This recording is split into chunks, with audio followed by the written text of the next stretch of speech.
Welcome to Fahrenheit AI, Episode 6. Please like and subscribe. This episode is called The Ghost of the Forest.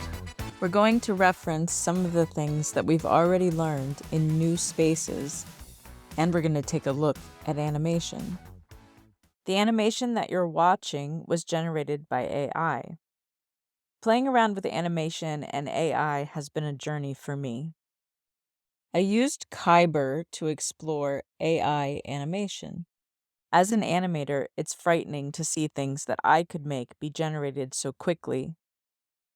Of all the different AI animation tools I tested, Kaiber was the best by far. After registering, it asks you some personal questions so that they can get an idea of the users.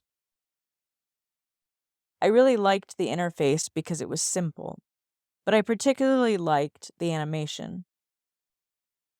The challenging part for me was after the third or fourth generation, the animation looked like something I would animate, and it only took me a couple of hours versus a couple of weeks.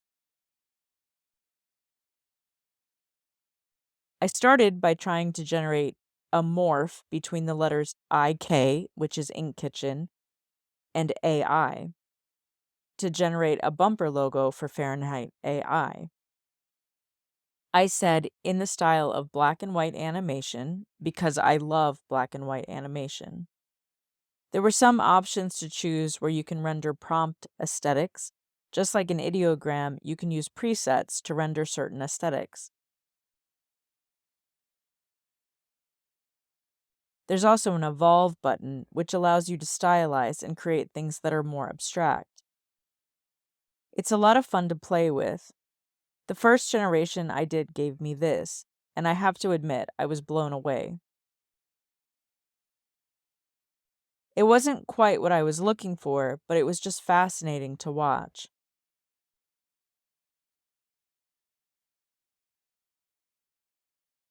I did end up making this, and it's difficult for me to describe because you would have to see the kind of artwork that I made in the past.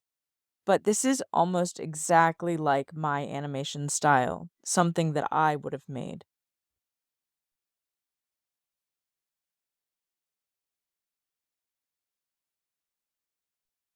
MIT researchers have developed an AI app for detecting skin cancer using your smartphone. You point the phone at your skin and it can recognize moles that need to be checked by doctors. I don't know about you, but this seems like a really good advance for everyday users. AI isn't always scary. Skin cancer is, though. Next, I went to Opus Clip because I wanted to generate a marketing video for Fahrenheit Episode 3. All you do is import your YouTube link and tell it that you want to create marketing videos.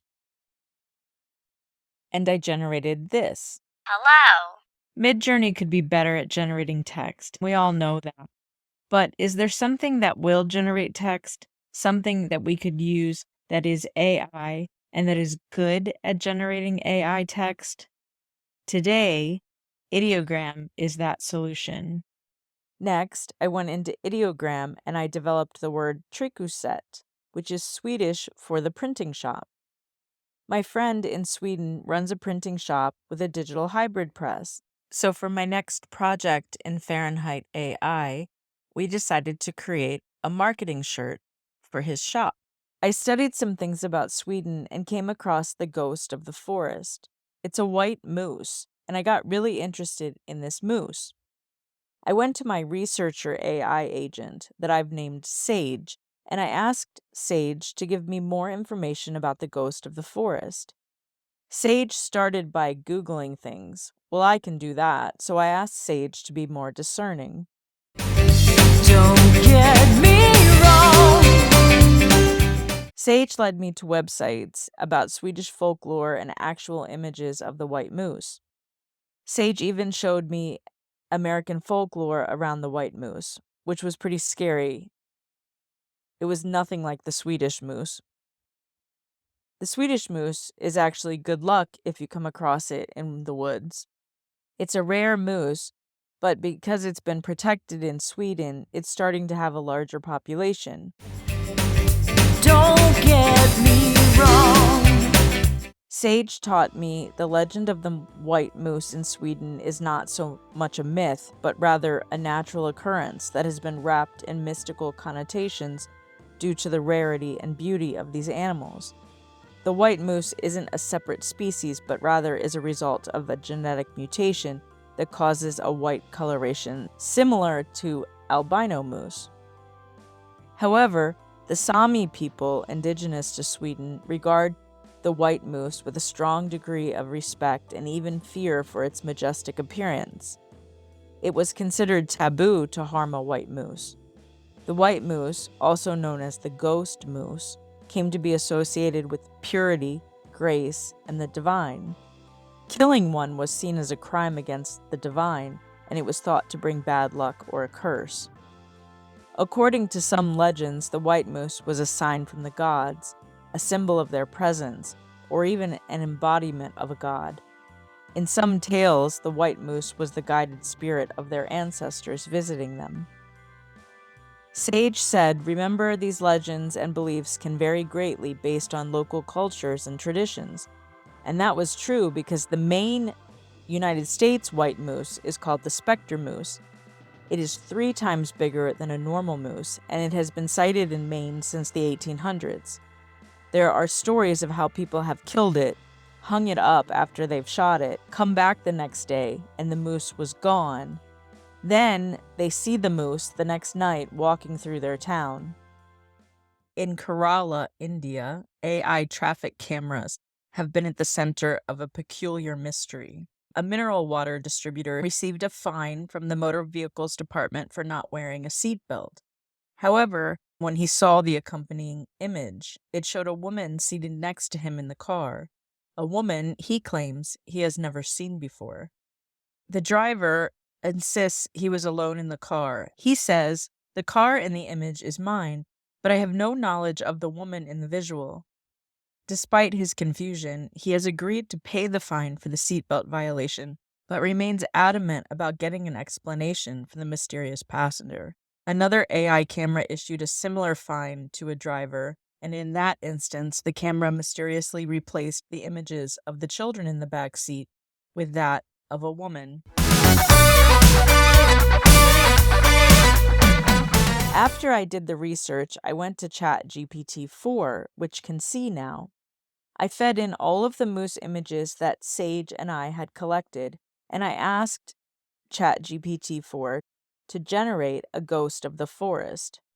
While it was generating, I went into Midjourney and I fed in all of the images again, which takes longer, and I asked Midjourney the same thing. This is the first image from ChatGPT-4, and it's not bad. I actually thought it was pretty good. I asked ChatGPT-4, "Can you make another one?" It can only make one at a time, and it gave me this second image, which I actually liked a lot. Over in Midjourney, I did like some of what I was generating. It was more realistic than ChatGPT-4. I isolated this one, but it had too many legs. You have to use the lasso tool inside of Midjourney to correct this, which is a little challenging.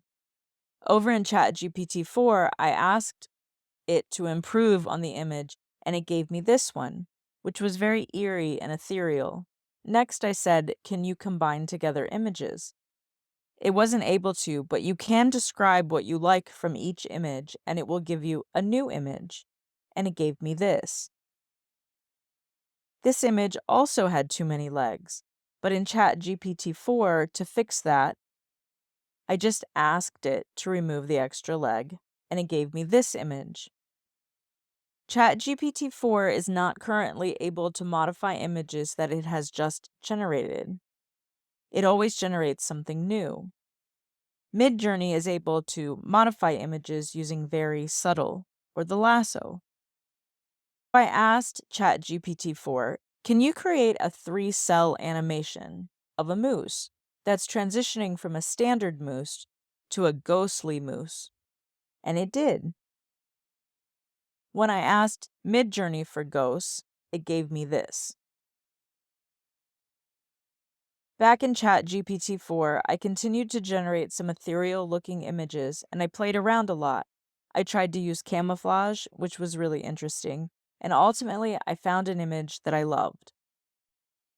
In Midjourney, I tried the describe function on one of the ChatGPT-4 images, and it gave me about 20 images that didn't contain a moose.